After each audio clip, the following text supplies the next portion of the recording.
விழுப்புரத்தில் நடைபெற்ற அக்கட்சியின் கிழக்கு மண்டல மாநாட்டில் கலந்து கொண்ட அவர் திமுக மற்றும் அதிமுக ஆகிய திராவிட கட்சிகள் காலாவதியான கட்சிகள் என விமர்சித்தார்.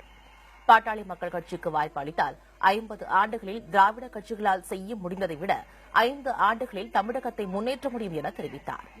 சென்னை மற்றும் கடலூரில் மழை வெள்ளத்தால் ஏற்பட்ட உயிரிழப்புகளுக்கு ஆளும் கட்சியே பொறுப்பு எனவும் அன்புமணி ராமதாஸ் விமர்சித்தார்.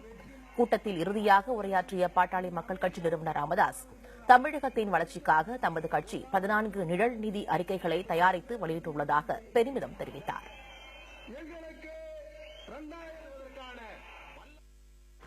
நீங்க கூட வந்து சேர்றவங்க வெற்றி பெற போறீங்க, வரலன்னா நீங்க தோக்க போறீங்க.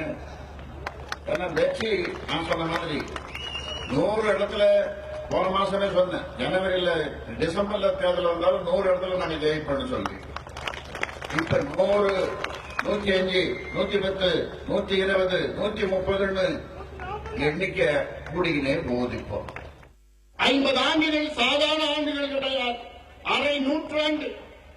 ஒருவருடைய சராசரி ஆயுள் காலம் அரை நூற்றாண்டு. 50 ஆண்டுகள் இந்த 2 கட்சிகளும் ஆட்சி செய்து தமிழ்நாட்டை நாசப்படுத்தியது போதும்.